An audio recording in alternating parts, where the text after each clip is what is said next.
today, and you were at A Life the whole time. Yes, yeah, right? I was baptised by fire. I got 6 hours of workshops in the first day, basically. So flew in and then workshops. Right. So right. I'm here to demonstrate my Noble Ape Simulation, but before I do, I'd like to talk a little bit about Biota, which is a site that I've been the editor on for about, 6 years now. And we basically go out and interview historical A-Life folk. When we interviewed Tom Ray, there were actually a few MSU students who were part of that. I'm not sure if any of you guys participated.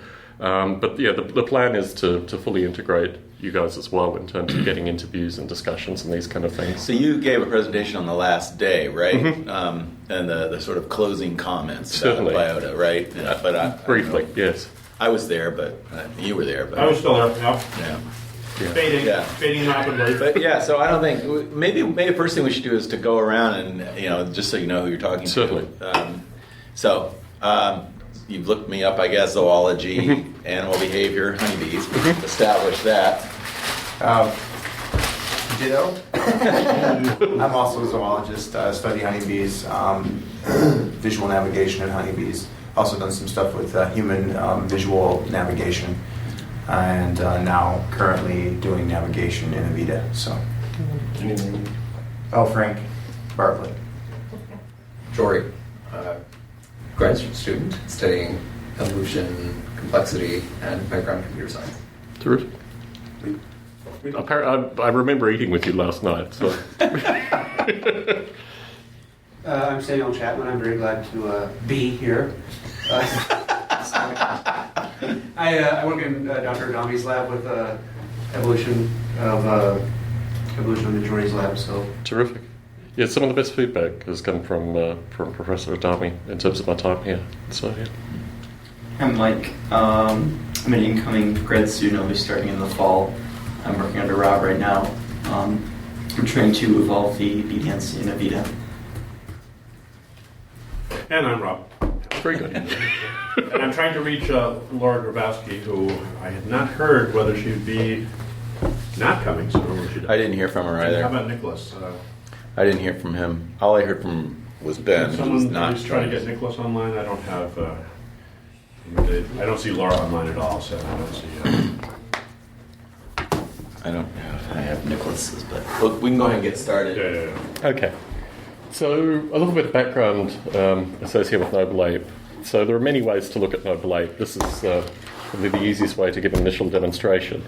So the Noble Ape Simulation creates a landscape environment initially. There are a number of simulation components that are all brought together, but it creates a random fractal landscape. There's a weather simulation that moves over the landscape, basically. It creates cloud patterns and rain and these kind of elements. There's a biological simulation which is based loosely on quantum mechanics. I had a lot of fun with Professor Adami yesterday talking about that. So basically at every point there's a probability associated with the underlying shape of the landscape, the surface area, the height, the moving sunlight and total sunlight, rainfall and salt content basically form a stack of probabilities which the species in the simulation are represented by in a probabilistic form, and then a noise map is placed on there. In the case of growing plants, it's a growing noise map to show the plants growing. In the case of beetles, mice, these kind of things, it's a moving noise map to trap their movements. But when I started developing Noble Ape, Can I just ask? Certainly. Are you seeing a zoom in of that on the left? Yes, you are. It's an isometric projection of the selected agent. So are these are land masses and the red dots are agents? Mm-hmm. Oh, okay. Let me run it. It might make it. Oh, sorry. Let me run it. It might make it a little easier. While I talk to it. So what else? Let me put the weather over the top of this. So this is probably the kind of business card end of the simulation in terms of not getting anything out of it. There is also 3 different kinds of intelligent agent simulation that's going on. The first that you can see here is what I call the cognitive simulation, which was based on early agar simulation that I did and information transfer. Sorry, stepping back, I started developing Noble Ape in 1996. So at the time I was using 68,000 processors, early XT, AT machines. So the reason I used a very simple biological simulation was so I didn't have to do a lot of simulation associated with the biology, but so the apes could interrogate at the points that they were at any given time rather than doing a large-scale biological simulation. There's a full-time developer called Bob Mottram in the UK. He's an industrial roboticist by profession. He's added components. I'll talk about his stuff. So just terminology, so each agent, you're calling each one of those is an ape. Okay. So they have a wide variety of things that we'll get into in terms of what's simulated and makes them an ape, including fur and these kind of things, but I'll talk about that in a minute. So in terms of the history of the simulation, I came to it, I was studying physics and philosophy at the time, and I was interested in basically ideas of the mind, simulating ideas of consciousness and how these agents in a very rich simulated environment would have social interactions and these kind of things and form societies, basically. That was the initial idea behind the simulation, and it's gone in a number of different directions since then. So in terms of the intelligent agent model, as I was mentioning, I had early AGAR simulation that I had developed prior to Noble Ape. In fact, Noble Ape was really bringing together a wide variety of bits and pieces of software that I'd written at the time. But I was interested in the idea of information transfer through the AGAR as population densities kind of moved through the AGAR and fed on it. I resolved that down to two kind of competing formulae to describe what I used for information transfer. Initially in a two-dimensional AGAR simulation, which I used to simulate the reactive cognitive processes, but then I moved it to a three-dimensional simulation. I wrote about this in a book called Nature-Inspired Informatics.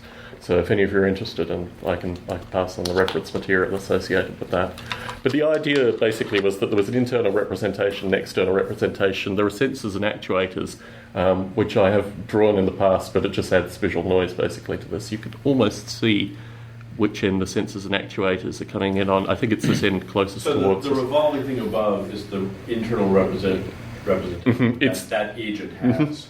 It's the first of these. There have been two additional ones layered, and at this point it's probably easiest to go to the command line version just to talk more on that. So let's get rid of that version. And this is a command line version I've been running for some time. So when Bob Mottram first came to the simulation, he added... He comes from industrial robotics, but he's very interested in social robotics. So he added some of the social models, including the drive theory of Cynthia Brazil at MIT. So what you see here, well, I can show you all the apes in the simulation, but you see a particular ape in the simulation. They have double-barreled names because they're noble apes. It's a small joke, but You give them names, that's cute. so that way you can track them. You can also track family structures and things like that through the names.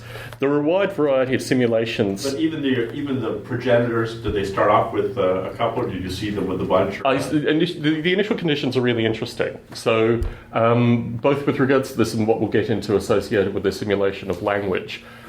This is initially random. The language is not initially random, and there's some discussion I've had backwards and forwards with Bob Mottram, because it's a lot more interesting, well, from my perspective at least, when their language is initially randomized too, but we'll get into that in a minute.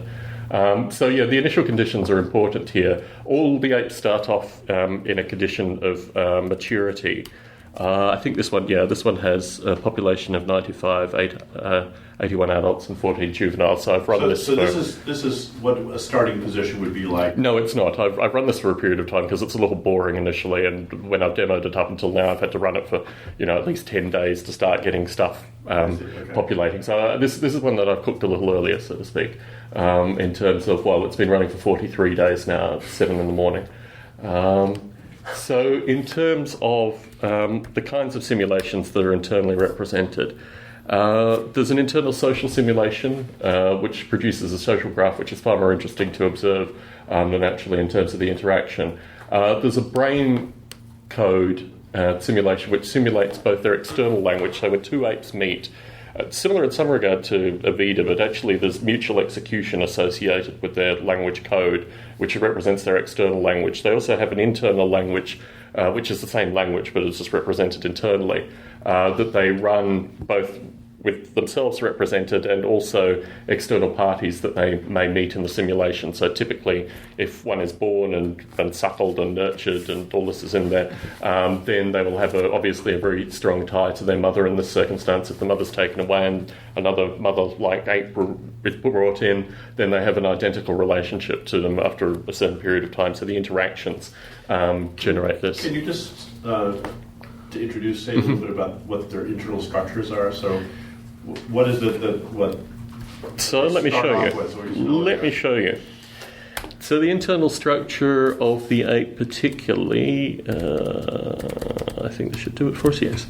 So this is what's currently represented by the internal structure. So their location, all the basic stuff associated with their points in the simulation, the speed that they're traveling, their internal energy.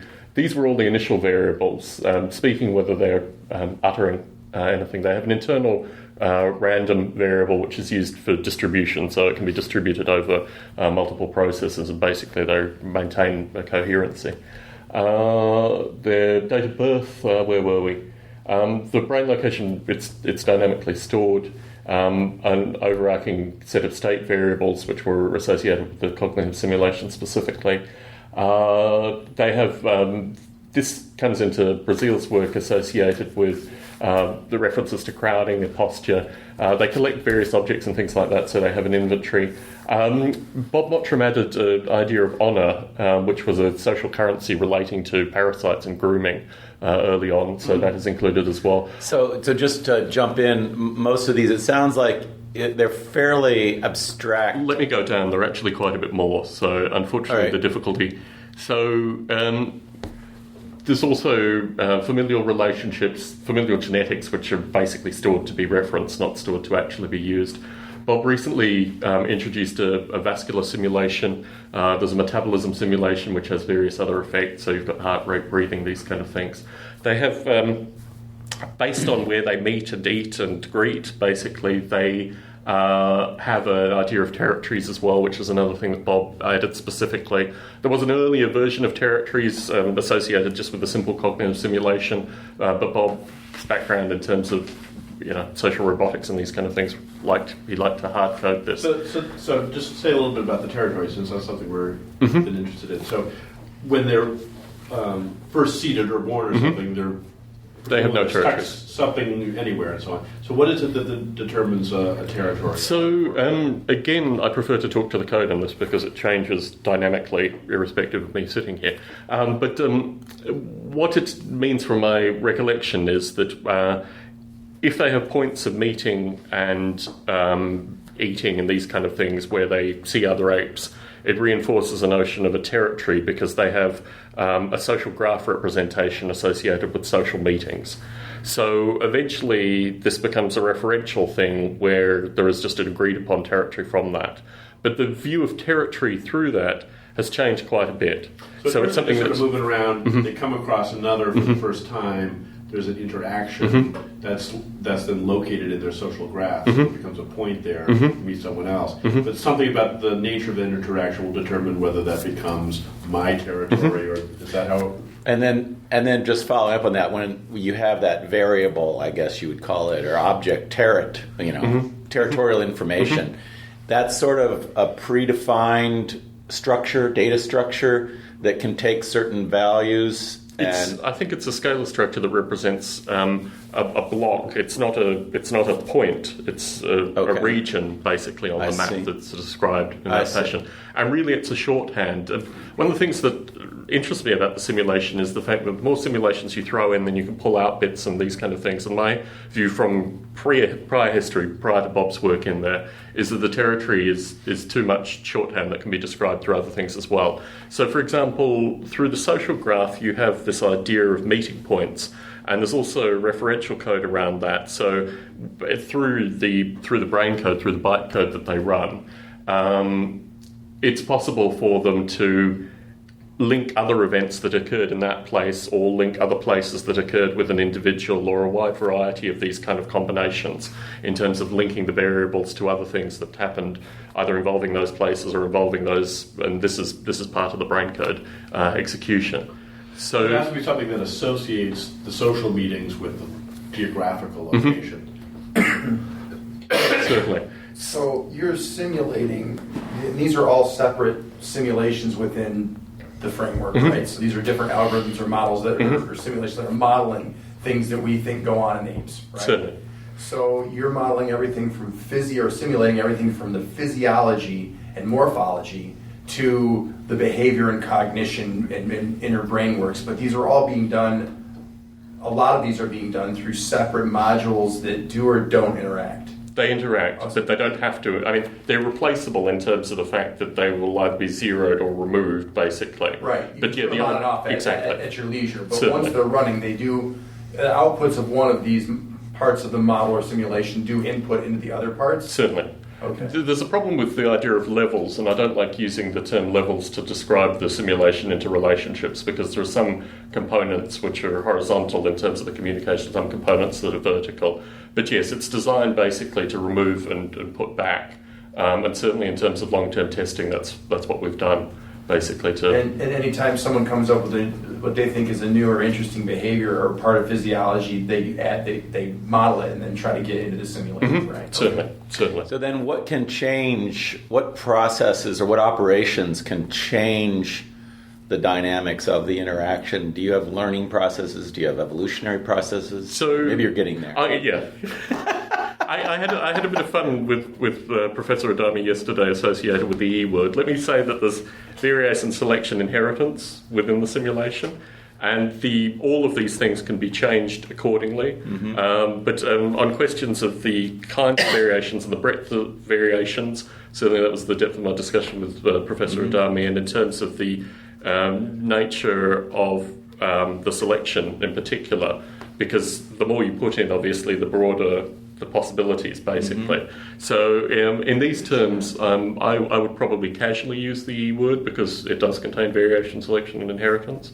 But in terms of perhaps biological studies or these kind of things, that's certainly something that can be expanded. And in terms of the very simple genome that I maintain currently, I think that can be expanded greatly. But currently, any of these things are represented on a genome that could be modified? Certainly, yeah, certainly. So that's a pretty massive Exactly. genome. Yeah. And it also seems, given the lifespans here, I mean, there are lots of things, right? You don't have many generations. I mean, you ran this 10 days, so how many generations? So none. I typically run it for between 500 to 1,000 simulated years. They live typically from 16 to maybe, in extreme cases, 40, 48 years. So not many generations. Well, certainly, yes. But there's enough for social phenomena to arise, and I think that's the thing that interests me most through it. And certainly talking with Professor Adami yesterday, the kind of data that's needed to show that in a serious scientific sense was basically what we were discussing. And he gave 3 deliverables associated with that I'm working towards, because I think that's quite interesting in and of itself.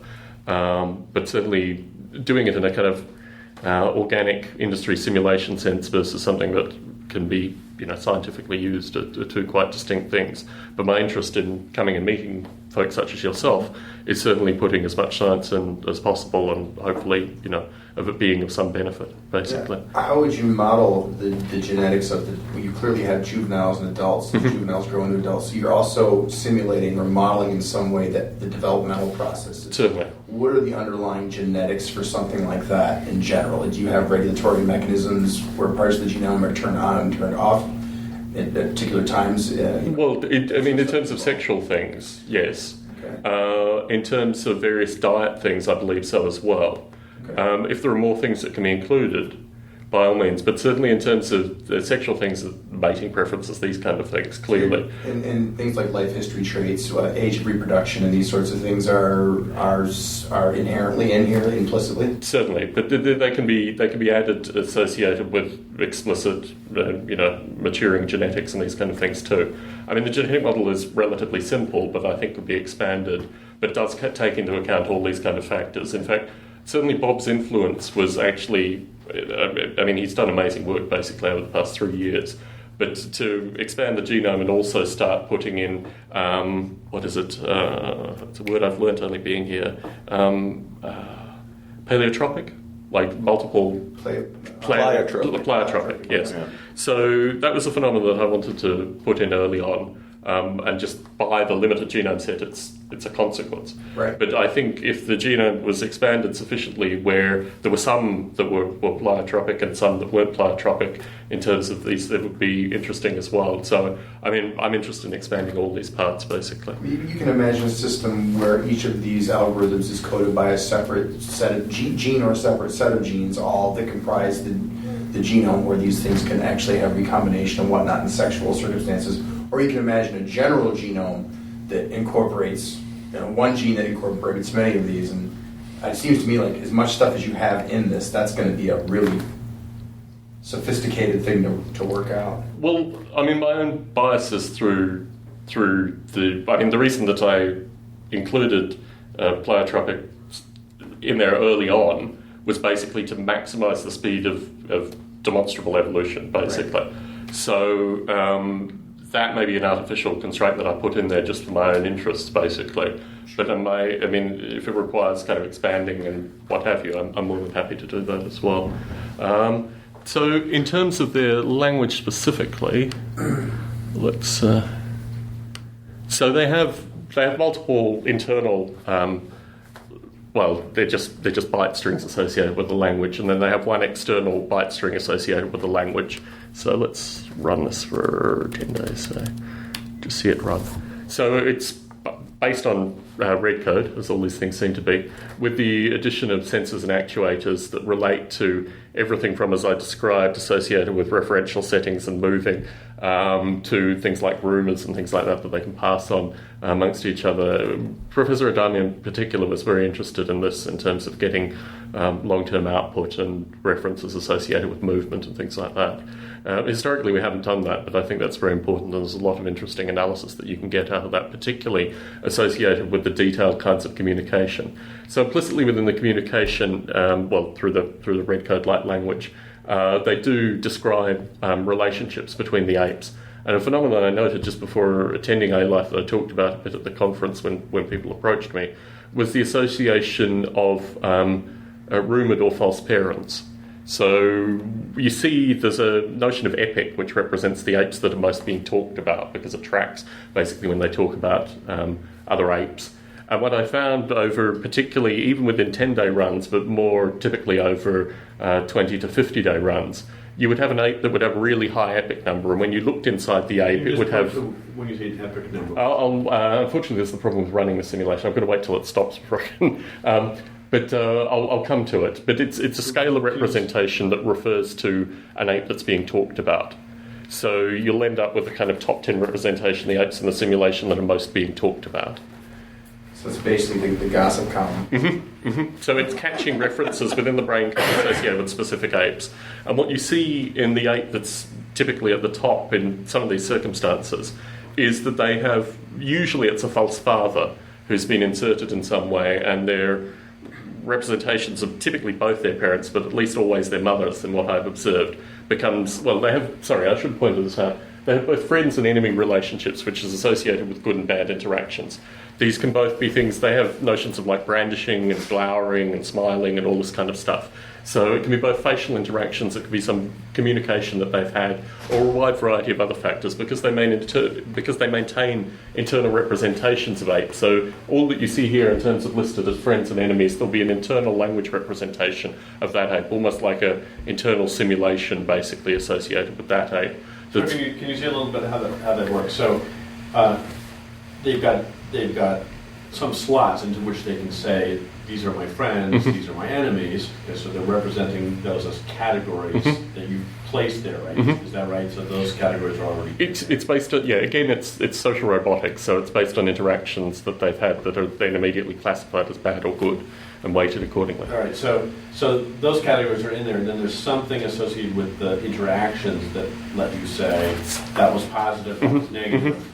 So enough positives, put them in the friend camp, and enough negatives, put them in the enemy camp. Yes, but this can be both external interactions and also internal things that their representation run against themselves, basically, sets off as well. So the notion of the being language universally means that what they when two of them meet and have an external conversation, exactly the same process happens with regards to their internal representation. So maintain an internal representation of themselves and an internal representation of all the apes listed, basically. And they run the code as if they were having an external conversation, but they're having an internal conversation with the representation of the ape. So the hypothesis does happen automatically in parallel, or they can diverge? Well, in terms of meeting, they obviously happen at the point of meeting. But in terms of internally, per cycle, I think, and this is something in the code that's probably going to change, they will have, as you see here, their relationship attention. So when it says relationship attention self, it's running an internal representation of itself, in this case with its external representation, so it can kind of talk about itself.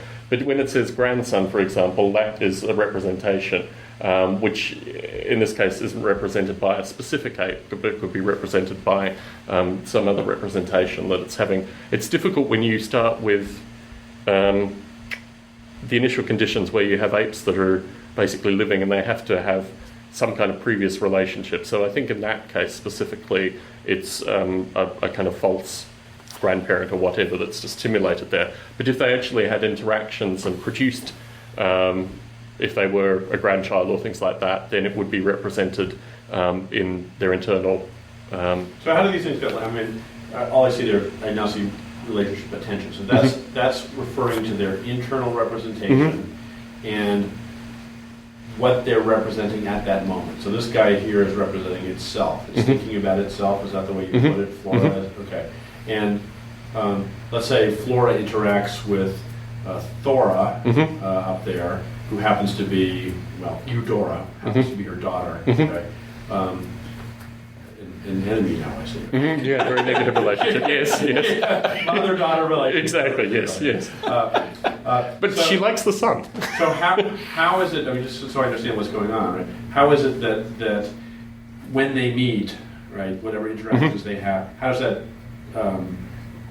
get modeled in the representation? So is it just automatic at first? So whatever they're having to do, they're representing simultaneously. Is that? Or? Yes, initially, but then through interaction, basically, it gets recalibrated. The initial conditions are always difficult, but initially, what will happen, from my recollection of the code, is that they will have run what they're describing here in terms of familial elements. They're actually either representing in kind of false familial elements that are pre-generated, or they're actually referencing things within their friends and their enemies list that in some kind of perceived social structure. That part of the code I'm not particularly clear on, which is why I'm recording this, because it goes back to Bob and then he gives me the answers in these circumstances. So I work on Noble Ape part-time, he works on it full-time. You turn on a recorder at the time. So yeah. All your questions are being... Don't say anything stupid. So this kind of reminds me of rehearsal, which is argued for a lot of animals learning cognitive abilities, and that is you go and do it, and then you can basically rehearse it in your head without actually acting it out. And that sounds similar to this, as they have these interactions, and then they replay them in their mind. But this has the effect of reinforcing anything that they might glean from that interaction. Exactly. Right? There's a condition of stability that's attained, which you can actually see in the two, because you've got your external and your internal. So you can see conditions of stability in the code. That basically they'll have an experience, it will produce one reaction, and then they work against their internal to actually kind of produce stability in what the external reaction has produced. Does basically. that save you? I mean, so in animals, the argument is that saves them actually having to interact with the world and put themselves at risk over and over and over again to learn something or to make those associations. Certainly. Is that the purpose, or is that just sort of... It was one of the purposes, but very much so. Also, the idea, you can find through running the simulation that they will maintain internal representations of apes that have passed away as well. So in long-term runs of the simulation, you typically I've seen it within 20 days worth of runs, because, there'll always be an ape that drowns, and typically that might be an ape that is known in some regard. So, they will continue to maintain internal representations of the apes. Of the drowned ape. Exactly. Interesting. And in terms of what deeper stuff comes through, obviously I'm still gathering the results associated with that. But there are these kind of interactions which I think originally, and unfortunately this was my last writing on this because Bob changes the code relatively frequently, but originally there was just a single internal and a single external language string basically that they were running continuously. And what happened through that was interesting, but not dynamic enough for the stuff that Bob was looking to model. So he then created multiple internal language strings and mapped them onto initially familial characteristics, but also now external enemies and friends and these kind of things. But yeah, the idea of really strong, almost kind of like, not necessarily deity-like relationships, but certainly a mythology, particularly associated with heavy kind of nemesis apes and eulogized apes, want better terminology. And the fact that 2-3 generations after these apes have passed away, they can still be referred to quite heavily. And say, let me show you what epic is. It's very much a letdown. It's literally just a scalar representation of the apes that's talked about. But what you'll find, particularly with deceased apes that have had a lot of interaction, is that they'll continue to maintain high epic numbers.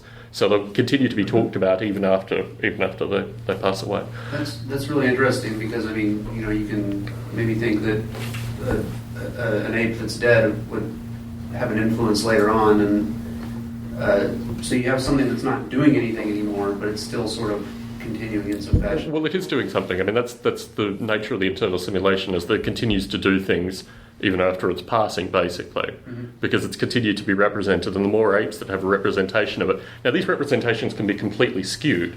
They don't have to be the same internal representation at all. In fact, it's perfectly feasible, particularly in the cases of nemesis apes, that it'll be a bad ape for a wide variety of reasons, depending on the internals of the ape that's and possibly maintaining good in others, right? Certainly. So if there's dominance hierarchies and you're on the better end of it, you might keep an epic number that's high, that's good, and then those that are at the bottom of that hierarchy could be an epic number that is high but bad, right? Well, presumably a higher on the list means that you're talking about more than anyone. Period. It doesn't matter good, bad. Regardless of the context. Yeah.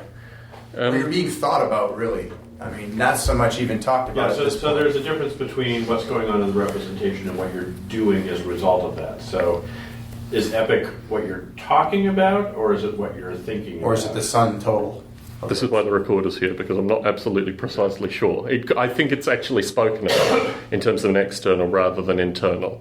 And that's what makes it even more interesting. Because if it was just an internal representation, then yes, it would be. But these apes are actually talking about this ape, which probably reinforces the propagation of the ape being maintained in conversation, basically. And that's even more interesting in the case of apes that have passed. I mean, why continue to talk about an entity that no longer exists? It's one thing to think about it as a memory, but to sit around chit-chatting about it seems odd. Well, what I've observed is actually, if you run the simulation for long periods of time, you get clans.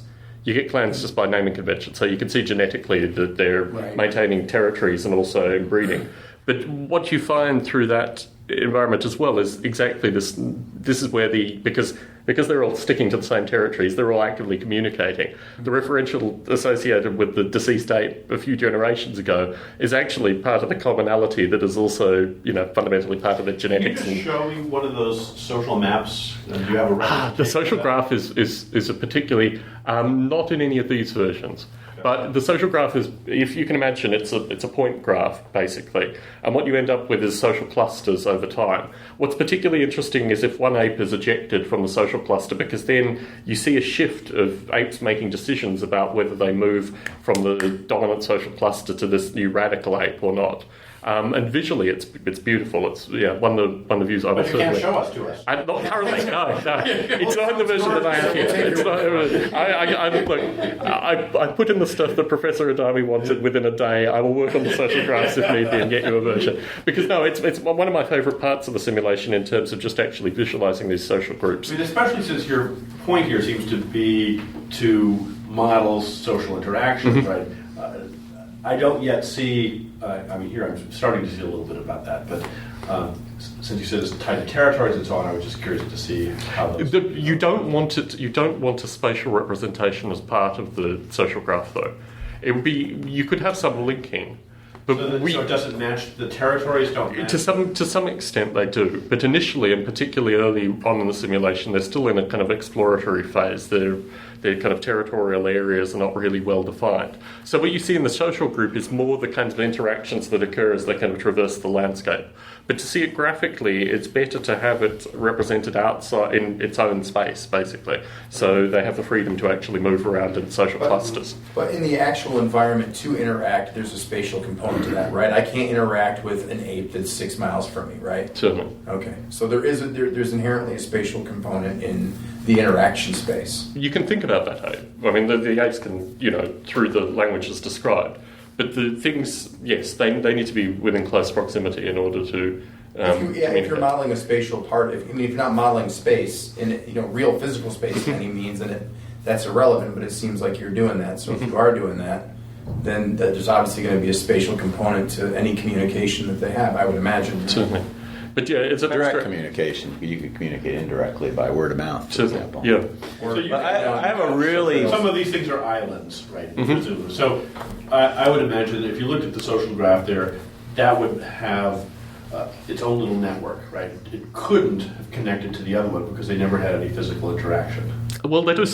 I've tracked apes over. Yeah, they swim. So... The other thing there was one that went swimming 2 hours ago, 10 minutes ago. Yeah, so 19. Yeah, but do they have parameters on how far they can swim? Yes, they do. Yeah, they do. They do.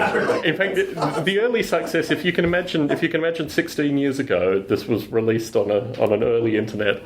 The early success was typically with undergraduate students that wanted to teach their apes to swim, but more importantly, drown the apes.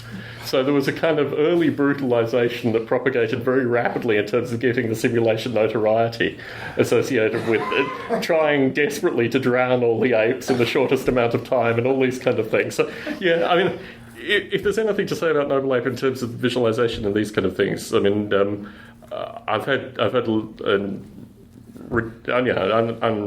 unimaginable amounts of success associated with the simulation for a wide variety of factors, but visualization is one of them. Early on, well, in 2003, because it would compile on multiple compilers, Apple picked it up. It was originally with 2 engineers and then internally within Apple, and then they demonstrated it at WWDC, and then they put it on the CD-ROM that came with every Mac that they sold from 2003, basically as part of the CHUD toolkit. And then Intel picked it up through the movement from Multivec to SSE. So in terms of Intel... As just a demo here, something... No. Why did they put them on there? Because there are certain optimizations that you could do as the processors change, with vector processing, with multi-threading, and they use Noble Ape. There's 8 brain cycles per second, which I'll bring up, which was the metric that they used to track optimization. And by using threading models, by using vector processing models and various tuning characteristics within Noble Ape, they were able to demonstrate both internally and with third parties optimization that that the third parties or internally could then use. So here's Noble Ape, here's the 8 brain cycles per second. If you implement this method, then you get this improvement in 8 brain cycles per second. Implement this in your code and you'll get the same improvement, basically. Yeah, that's how they used it. And Intel was a slightly smaller group of engineers than Apple, but at least they had as you entered an engineering team, you'd be given a project with Noble Ape just to test your chops associated with optimization. And a couple of years ago, I gave a talk at Intel and saw one of these teams, basically. The manager had first brought Noble Ape into Intel they're from Apple. Not trying to simulate apes. They're just using it as a pure sort of diagnostic tool. Yeah, they want something that is sufficiently, touches a sufficient number of their internals and also is scalable. So in the case of Intel, they would occasionally pass me back code where number of processors would be n, for example. So clearly they would have some internal processor testing. They would ramp up the number of processors and see how they could get the 8 brain cycles per second to improve and see what changes needed to be made. So I don't know if I'm speaking Swahili, but Grand Central Dispatch and Intel's internal Atom development associated with optimized processing, basically they use Noble Ape for that as well. Wow. So they're not messing with the code or making any development, they're just using it then, purely utilitarian, exactly. But yeah, it's still an amazing... So what would be in those, I'm interested in this just because that's kind of an unexpected twist. I didn't expect that's how this was being used, but what's the mapping between the apes in the simulation and the elements of whatever they're modeling and trying to optimize? I mean, what would be the it's to do with processing. what would apes correspond to in the? It's to do with processing. So, Okay. for example, the cognitive simulation, which is this rotating thing here, basically modelled for each of the apes, has various internal mathematics. I mean, it's two competing formulae calculated continuously, basically. And from that, because it touches both near memory and also far memory and does so in a variety of fashions, it provides a good enough metric for what they were looking for to start. Then, as processes changed and had mapping of memory and what have you, then they could do optimizations based on that. But Apple was also interested in the real-time graphics. It wasn't just the compiler, multiple compilers. The real-time graphics was important to them as well because they wanted to show that certain mathematical internal things didn't have to affect the graphics, that you could do the two in parallel. And certainly early on, prior to my interaction with Apple, tuning the graphics and getting them real-time and, reasonable in terms of the general interaction was very important for me. I mean, the discussion of 68,000s and things like that. And prior to Apple picking it up, I first went into Apple in 1998, I think, and they were interested in particular. I had a first-person perspective view, or first ape perspective view of the environment in real time that they liked because it was faster than some of their technology. So, my relationship with these, with both Apple and Intel has been purely to utilise it for whatever itches they want to scratch. And in terms of meaningful code contributions back... You see, that's the language that you're associated with this, right? Yeah. But so in terms of meaningful things, the contributions back really didn't have that much to the development. It was purely they were looking at particular architectures and wanting to... But at the same point, they displayed it to, hundreds, thousands of engineers. And although I couldn't attend the WWDC conferences, it was pretty cool to watch the videos and get a sense of, the audience participation and this kind of stuff. So I have a really basic question about, how... So you've got state transitions. You've got overt ones as they interact with the environment, but there's also internal state transitions. What causes a transition? I mean, there must some of the stuff's just stuff happens to you. You drown, a flood comes or something. But in terms of the agency of the ape, and it has to do something. What is the value function? Let's say that drives state transitions, how does that value function change? It's almost, aside from what I've represented associated with honor and these kind of scalar values, it all now leads into the language. And that's Bob's current work, and that's what he's working on. It doesn't have to lead into the language, it can lead into other things as well. But every aspect now leads into the language with the view that the language provides the most dynamic means of changing state and the most, So language can be a stimulus, it can be, but you need a motivation, you need a reason, a value function. That's why value function. Why should you respond to a word?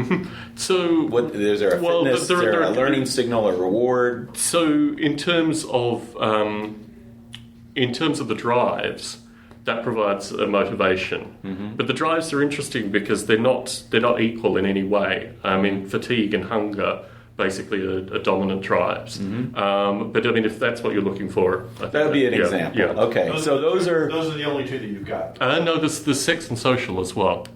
So it's hunger, fatigue, sex, and social. Okay, so that hunger, fatigue. All right, and so those are somehow integrated, all of them, and to then determine a state transition. Certainly, I see. Certainly. So if you have a hunger score of 0, you can be faced with food and you're not hungry, so you don't interact with the food. If you get a high hunger score, you've got food in front of you. That'll motivate you to do something with getting it. Okay. Is that the way it works? So it's the relationship of that. Basically, I mean, there are other elements to it as well, but I think that's the easiest categorization. And so how does it work for these other ones? So like this one is really horny, all that high sex yes. score there. That's relatively standard amongst the Noble Ape. Social interactions do not care about that. Yes. Don't care about food. Social interactions are just out. She has children already, so the ape is well defined. Okay. So yes. So in an interaction, right? So they're pretty broad at this point now. So an interaction, well, I suppose you can exchange. Can you exchange food? So if someone has food, so hunger could come into play and something like that. So how do the other ones work? What are the other things that would be a state change that you would do if you have a high fatigue or a low social or whatever? Well, in terms of motivation, the fatigue is an interesting one. I think it just causes them to kind of slow down, basically. So I really can't talk heavily to them because of the particular abstract nature of the code. But in terms of the fatigue, yes, slow down. In terms of the social, they may be more interested in seeking out apes, either apes that they know or apes that they see in terms of their interactions. There is representation of, associated as well with their friendship groups and things like that. They will try to seek out apes that they've seen and are friendly with in familiar places. So that brings together kind of like a loneliness score.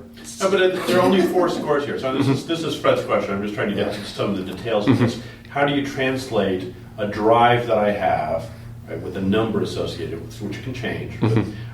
How does that translate into what I do, which then changes something? Well, as there are episodic memories, there are also social memories, and the social memories, for social in particular, although there are sexual components to it as well, so if they have a social memory and they have a particularly high social need, then they may find, based on their location, a representation of the social memory which will cause them to return potentially. I mean, it's never returning to the exact point, but it's going back to the area with the view that other apes may be congregating there.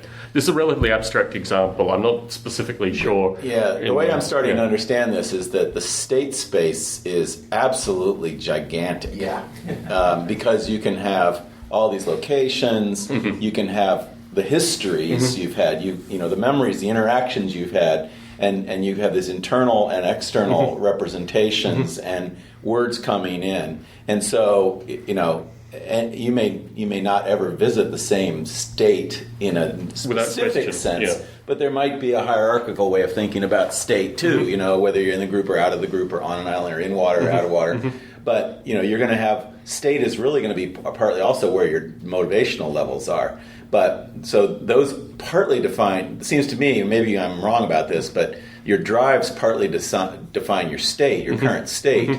But that in conjunction, your drive levels in conjunction with new information is going to influence whether you make a decision to make a state transition. Certainly, yes. So, and I assume, too, that the drives can be, they can sort of jointly influence a state transition. It's not just one at a time, right? Certainly. So, okay. And I think that's sort of helping me understand. The states that are described here, I mean, in terms of just basic things like moving and these kind of things, are very, very rough. They're clearly, and this is something that interests me about narrative in terms of combining it all together and then making something that's human readable, because you can then add more of the depth, basically, in describing the states. Well, ultimately, they're going to define, the apes will define the state for you, right? Certainly. I mean, that's what's going to happen. I mean, you can call this or that a state, but how they integrate all that information and act upon it is what's going to define the actual state for them. But there's some things that are explicitly predefined, right? Ate a twig or ate vegetation, picked up a twig. I mean, those are things that are presumably hard-coded in there, right? And other things, I assume, would be emergent, right? Because you've got ways of being close or not, just by virtue of where you are. And if location is something they wind up tracking in their representation and say we congregate where apes congregate, right? That's a territorial thing which emerged from the interaction. Certainly. Well, you can imagine memories, and ideas about where food is also being emergent. Yes, they are the environment, they have the experience of eating a twig, but now they replay that in their mind over and over again, and maybe that has some kind of locale associated with it. So now they have a place and an action paired, and the state action pairing for that is emergent, right? So, well, I don't know. Can they track something like that? I mean, an association. How are associations? In terms of, well, they're both episodic and social. So the social associations relate to apes, basically. The episodic both relate to apes, but with a location. They both have locations, but they're represented differently. So by episodic, you mean the classic definition of an episodic memory. What, when, where memory. Okay. And the social graph elements always refer to, so it's actually, It's actually the last interaction that you had with a specific ape. And there's the associated brain code, the internal representation of that ape associated with that memory as well. So, I'm just to sort of see how this could work. So, I've interacted with Flora before in a certain place, and while interacting with her, we exchanged food or picked up a twig. I don't know. So, how is it that those associations are built or not? I mean, so you have a positive. So in that case, you probably have both. Well, maybe you wouldn't have an episodic memory because it's associated with a person specifically. So if they passed you the twig, if they put it down, then you picked it up, then it would be associated both episodic, probably only episodic. But if she passed you the twig, then it would be a social representation, which meant that she would be there, and it would have some impact on her social code that you were running, that the ape was running internally as well. So that would both be a positive influence, which would up Flora in the friends category, and also you would have the opportunity to take that experience away and run it as Flora's internal representation, basically. So, but I guess I still don't understand how it works. So I can imagine you've got something that's a representation of well, this is Flora we're seeing. It's Eudora, right? So, Flora now has a representation of Eudora, having now met her, right? That's retained as a memory, okay? But presumably you can't have everything that you've ever done in the vicinity of Eudora maintained. Right? Exactly. That's what I'm asking. How are associations created? So every they're created in social graph memories. So when you have that interaction with Eudora, and if you would have another interaction with Eudora, your new interaction with Eudora will be the social graph memory, but your executed code associated with that experience and the experiences prior would also be retained associated with that memory. So the social graph both captures the interaction, but also the legacy history in a code sense as well.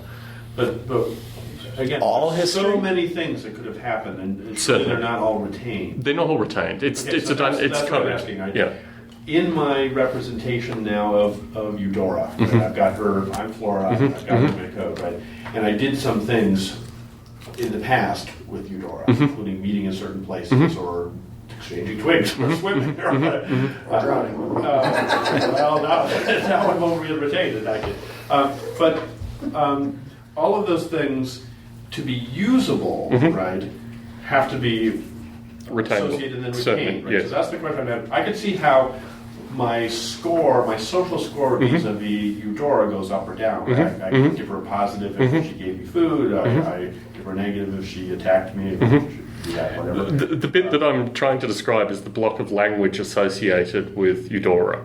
So while the most recent interaction is what is retained in a social graph, in a memory, all your previous linguistic interaction, including the social interaction, is what is retained, almost like an internal program associated with Eudora.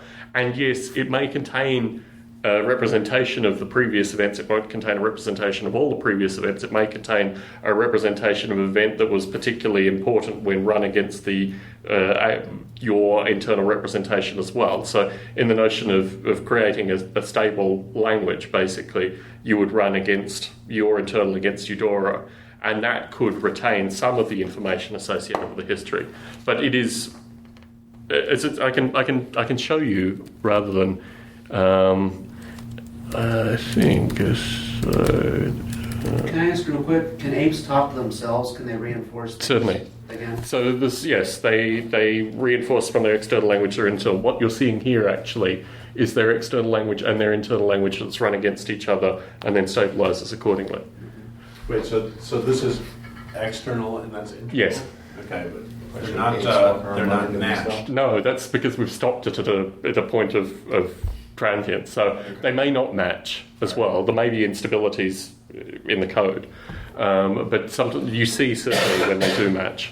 It doesn't look like any of the. Well, maybe they're just. I don't know. I don't see. So, for example, SG. So this here is what is retained in the social graph. So you have this information as well, just associated with the last interaction. and then a representation of the ape and the attraction. The friend or foe rating, which is the scalar all the way through, it's just represented as positive and negative. Some abstract belief, level of familiarity, the relationship that you have with the ape. But what I've been talking about is the local brain code that ape is represented by, which will continue to transition as you have future meetings. It'll just be the most recent social interaction. However, some of these things, like friend or foe, belief, attraction, these things are basically maintained over multiple experiences as well. And Like a updated. vector that's just updated, though. It's not actual episodic experience being held by itself to recount, right? It can be accessed through the brain code, though. So irrespective of what the brain code is running, there are also whether you call them sensors or actuators is immaterial. There are also things within the brain code that can access this independently of the formal way that you get to it through the social graph. So there are certain operators, again, I think they're sense operators, that will be able to reach into this and get this information and re-inject it back. So I guess we're all asking the same question. How accurate and how far back does that memory go? Is it basically everything? It's dynamic. It refines over time because it's the actual memory is linguistic. It's not associated with events. The most recent event is what's stored as an event, but within that there are scalar values that will change through multiple interactions too. So it's a combination of final events specifically, a series of scalar interactions, plus the language associated with the ape specifically. Where's the language? That's the brain code. The brain code? Yeah, so this will be a structure similar to this, basically. Okay, and in this simulation, there's nothing like the language thing is really complex and really well developed, but something like just physical interaction with the environment doesn't have these same characteristics, right? So if I find resource at X, Y in the world, is that updated and kept around in the same way that the language thing is? So that's episodic. Okay, so that's strictly... Well, episodic also, episodic is captured also contains social interactions as well, but it basically, typically in a resource sense, for example, like picking up twigs and things like that, that is episodic memory associated with the location. Now, things like being poisoned by particular kinds of shellfish and these kind of preferences too, have a language representation rather than anything deeper than that. But the hope is that the language representation will be enough to get them thinking twice before they eat the shellfish again that's poisoned them. How do they make those associations, right? It's usually time delay. They don't get sick that very second. Well, How do they know to associate shellfish with that's sickness? Interesting. I think with shellfish they get sick relatively rapidly. With eating other things they don't necessarily. And toxology is something else that Bob has added, specifically associated with foods, but also parasitic diseases and things like that. That was another piece that was added. But the time delay factor is very important. There's huge literatures about this stuff. One trial learning, sort of gustatory associations versus visual associations. There's a huge biological literature on this, and it's interesting to understand how closely this is being modeled to what are currently accepted models in those fields. Yeah. So there's an open question associated with the language as well, and this is one of my interests too, whether the language is complicated enough. It's certainly complicated in terms of the sensors and actuators that go into it, but whether it just as a language form, whether it needs additional complexity in there. There's a scripting language that I wrote for the simulation prior to the brain code called Ape Script, which is a C-like language.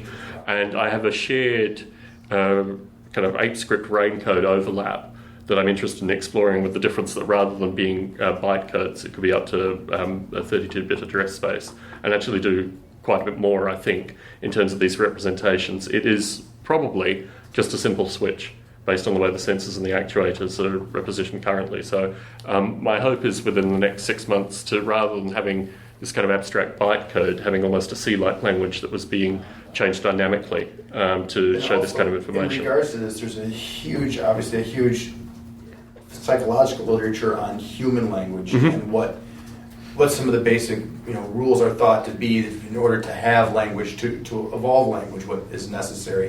And I wonder if this is based on those sorts of, what's being done with this is it in any way testing those kinds of hypotheses? Well, the reason that I introduced with Bob's assistance the language was actually spending a lot of time with the linguist. Right. And I think certainly his view was that everything we are is our language, basically.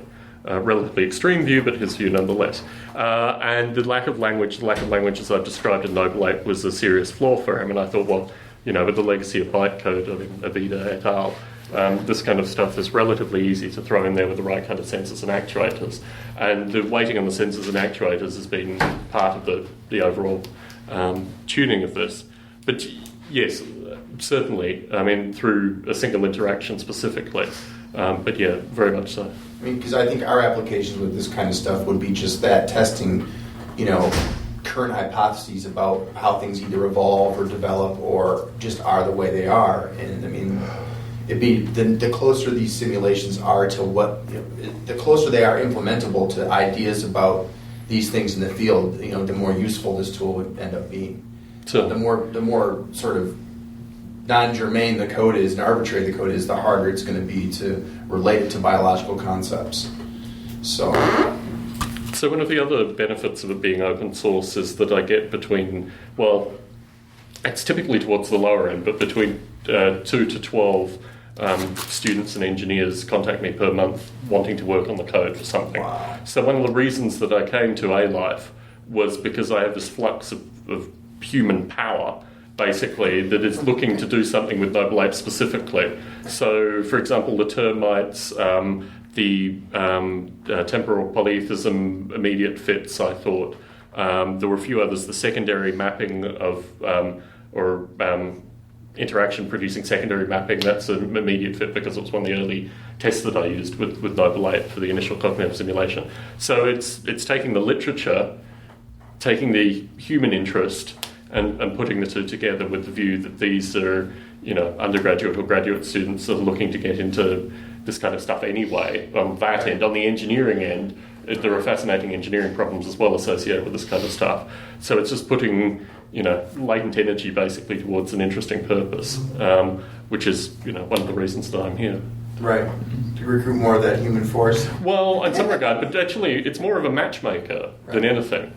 That you can take a wide variety of papers and what have you and just pass it to them, but if you have the people that actually wrote the papers who are interested and aware that this is going on, it's much more productive, I think.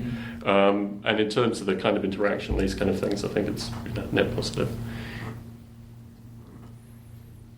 I'm just wondering how we should proceed for time, because we have already our meeting set up now. Yeah. And then I was thinking we could meet, or I could... Yeah, turns out I'm jumping between, and I have to go do some administrative stuff, so I'm not going to be able to join in later on, but, Okay. Well, then we do need to have our meeting, because I was thinking maybe we could just reverse the time. Yeah, no, I've got to be up in NatSci at 2:45. Okay. So unfortunately, then we'll have to call it an end to this, and then Not a problem. I can talk afterwards. Terrific. Looking forward to it. But boy, this is a quick look into a very deep pool. So, thank you very much. Well, thank you. Appreciate your Thank time. you. It's been wonderful Thanks a lot. coming. Thank you.